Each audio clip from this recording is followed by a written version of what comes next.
नमस्ते बाल मित्रों, होम लर्निंग कार्यक्रम में आपका हार्दिक स्वागत है। बच्चों, पिछले एपिसोड में हमने इकाई 7 बढ़े कहानी के बारे में जानकारी प्राप्त की।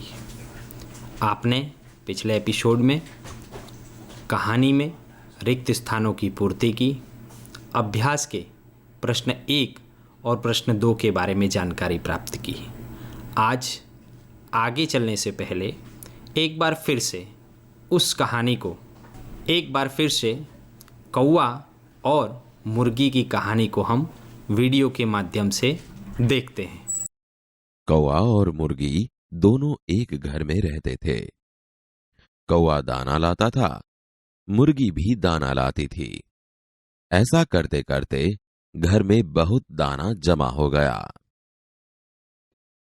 एक दिन कौवे ने कहा, मैं चावल लेने जाता हूँ, तू घर का दरवाजा बंद रखना, नहीं तो कोई दाना ले जाएगा। थोड़ी देर बाद एक घोड़ा आया। घोड़े ने कहा, मुर्गी दरवाजा खोल और मुझे दाना दे। नहीं नहीं, मैं दाना नहीं दूंगी। मुर्गी, मुझे दाना दे, मुझे बहुत भूख लगी है।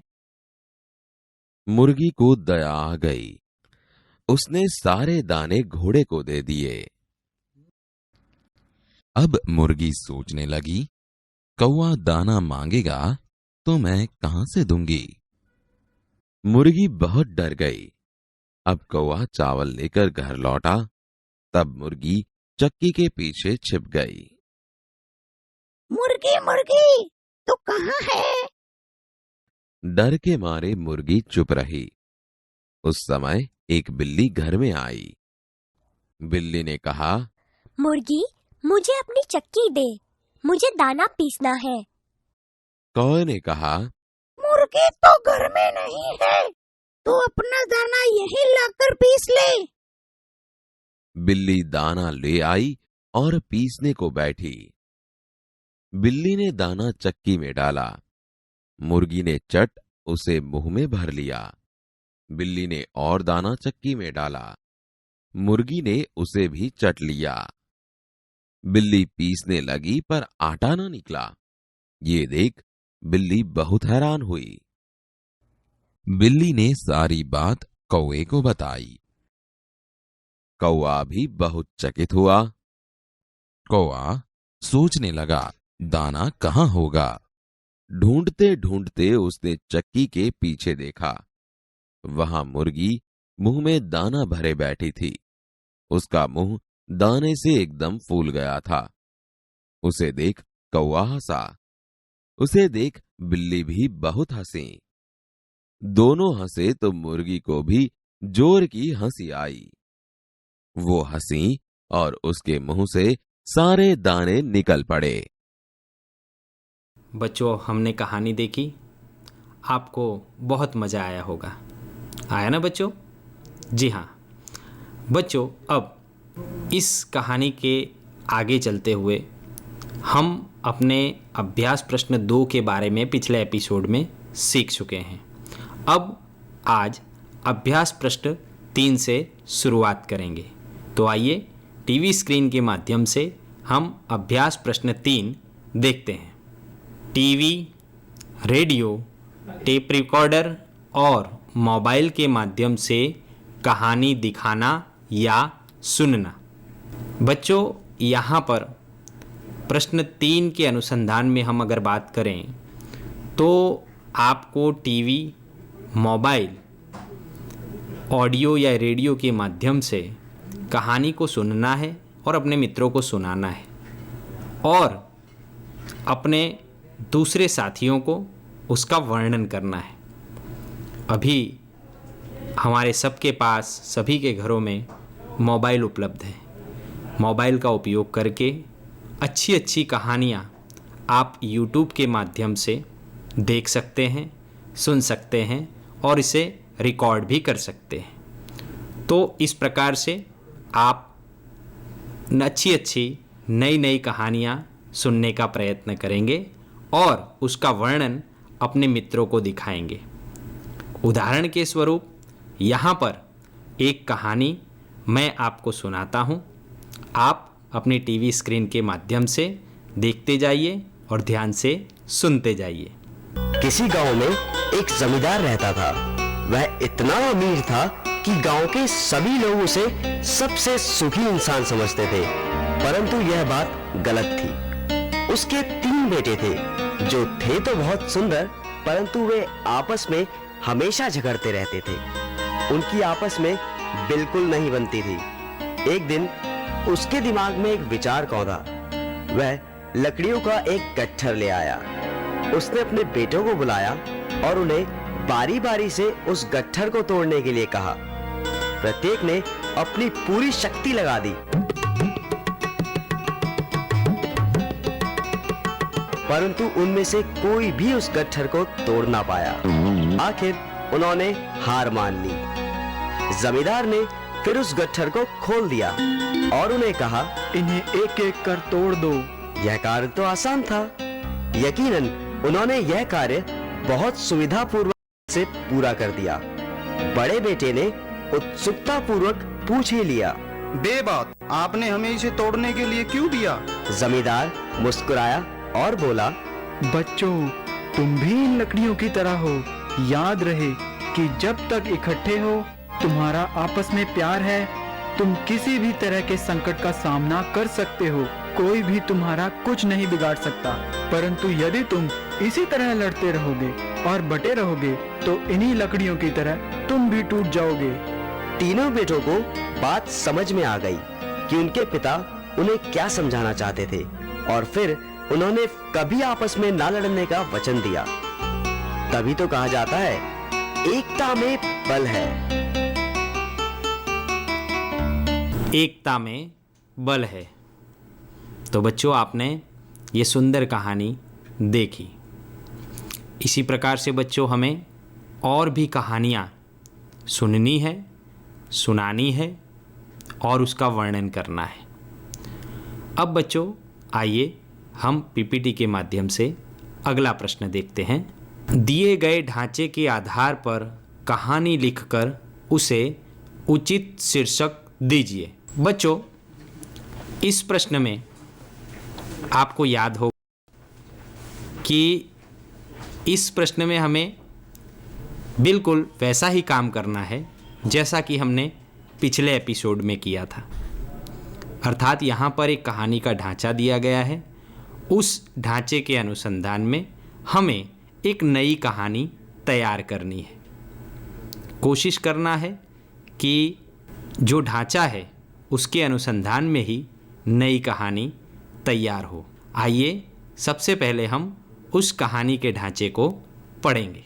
बच्चों, आप अपनी पुस्तक में देख पा रहे होंगे प्रश्न 4 के अंतर्गत यहाँ पर एक कहानी का ढांचा दिया गया है।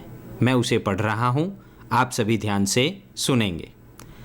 एक नाई, चमत्कारी मुर्गी मिलना, मुर्गी का रोज़ सोने का एक अंडा देना, नाई का अमीर हो जाना, शहर भर में चर्चा, इज्जत करना, सारा सोना एक साथ पाने की लालसा जागना, मुर्गी को मार डालना, अंडे मिलना बंद होना, लालच में सोने के सब अंडे खो देना, लालच में सोने के सब अंडे खो देना। सीख।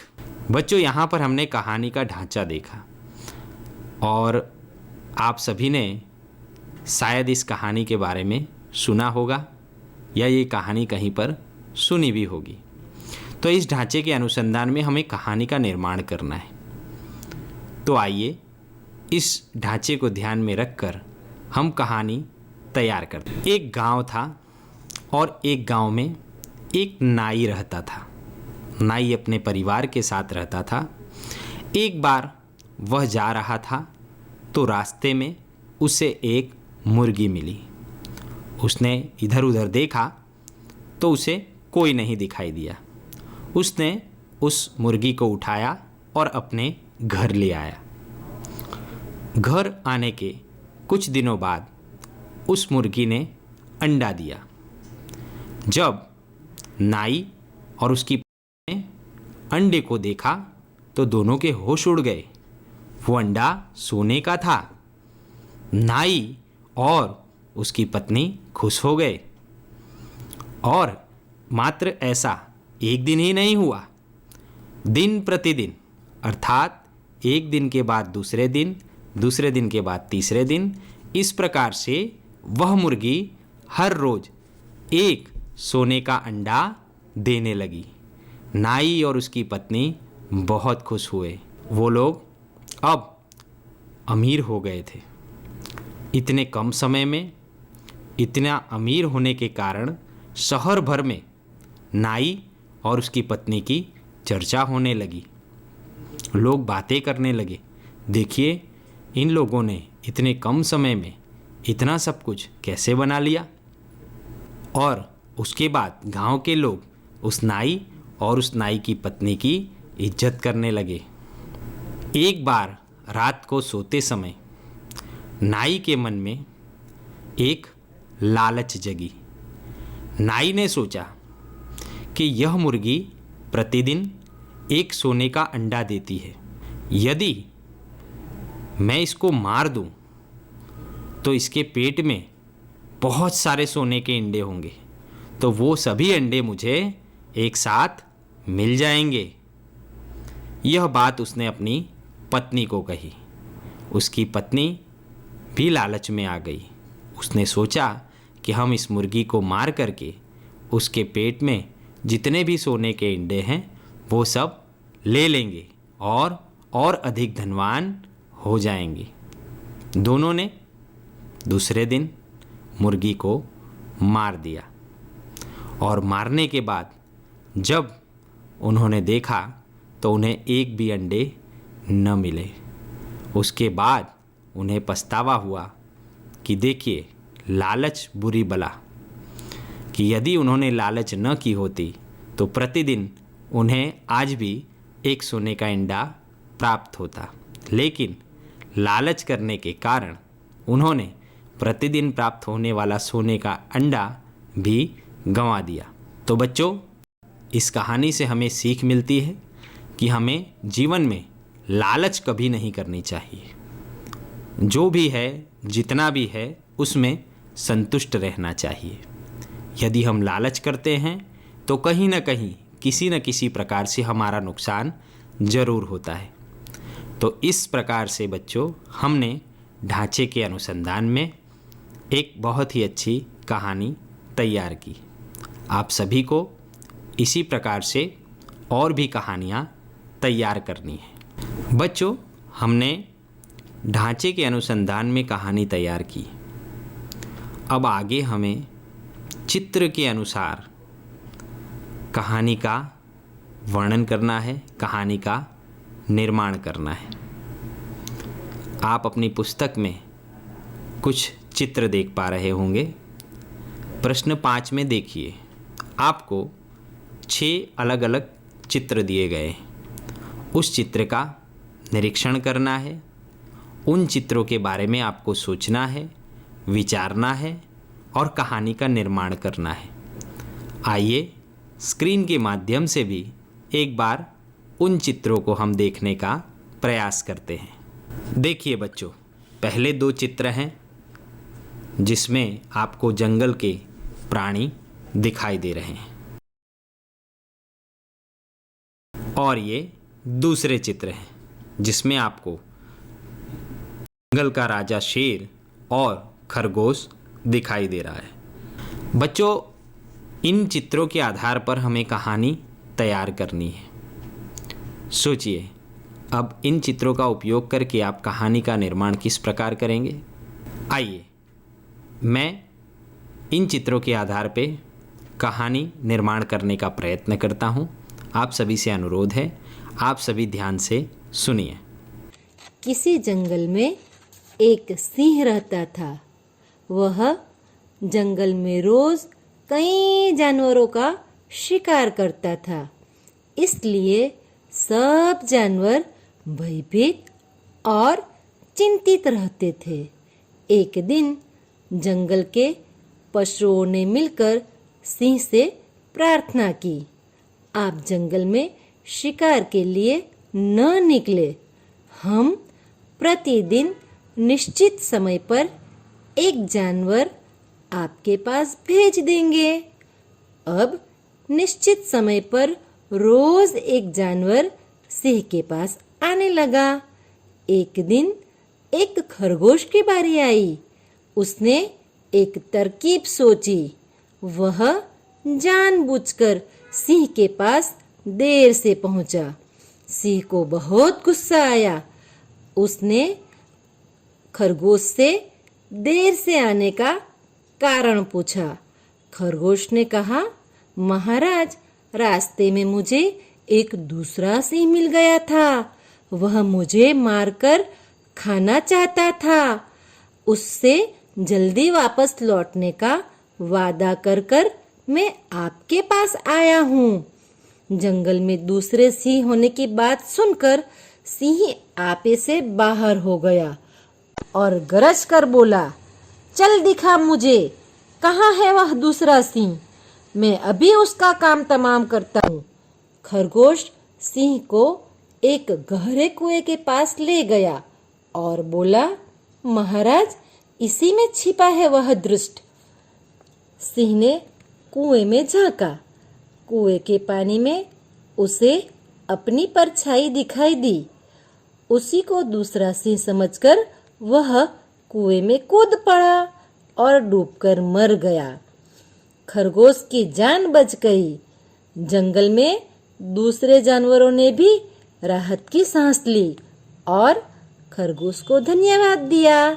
तो बच्चों, इस कहानी में हमने क्या सीखा है? जी हाँ, ताकत से अक्ल बड़ी होती है।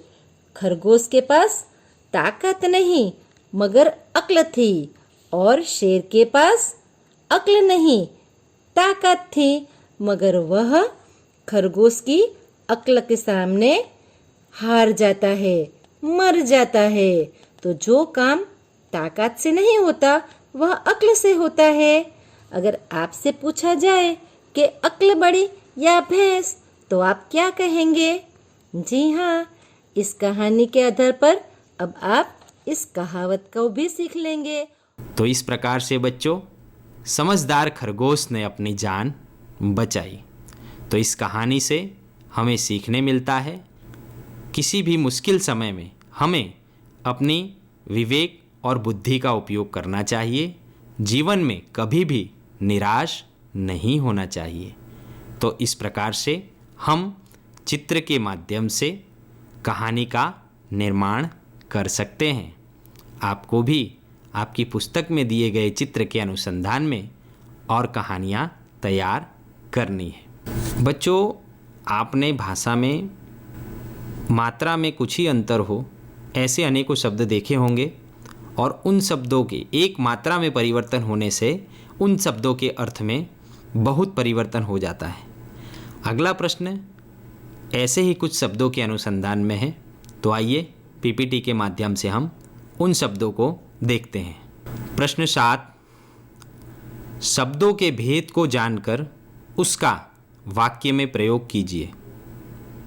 यहाँ पर एक ही जैसे मात्राओं में कुछ अंतर हो ऐसे शब्द हमें दिखाई देंगे और उन शब्दों का हम वाक्य में प्रयोग करेंगे।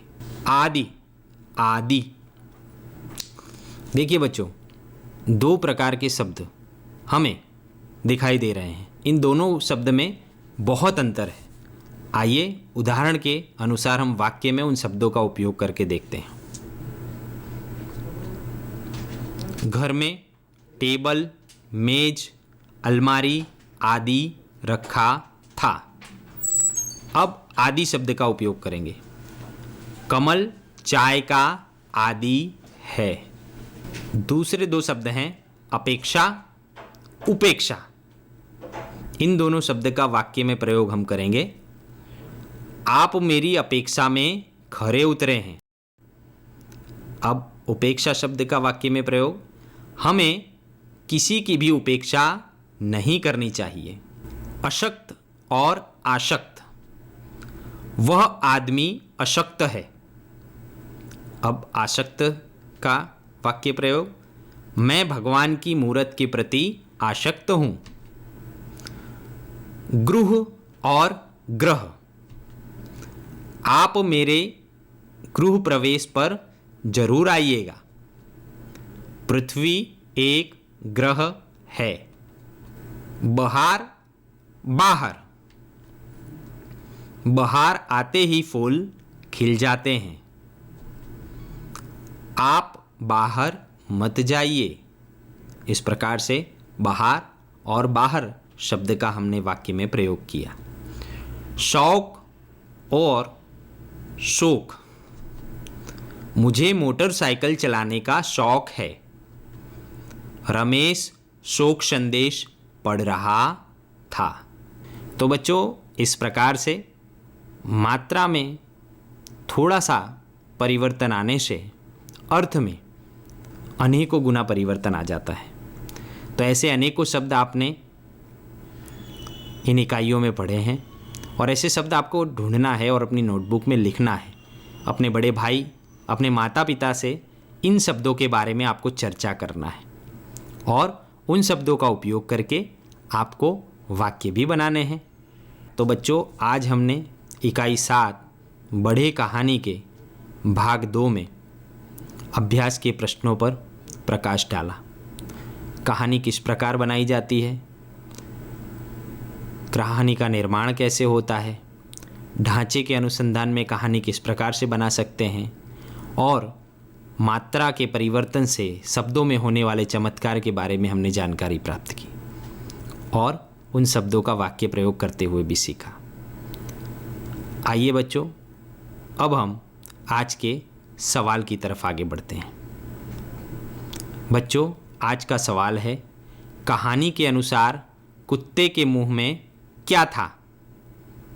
कहानी के अनुसार कुत्ते के मुंह में क्या था? उसके 4 विकल्प हैं। बिस्कुट, रोटी का टुकड़ा, चॉकलेट, हड्डी।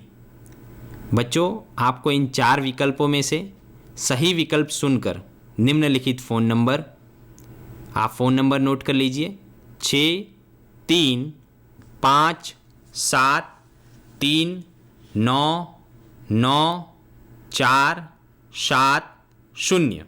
इस नंबर पर आपको आज रात को 8 बजे से पहले फ़ोन करके अपना सही उत्तर बताना है। बच्चों, आशा करता हूँ आज आपको आनंद आया होगा। घर पर रहें, खुश रहें। आप सभी का खूब खूब आभार, धन्यवाद।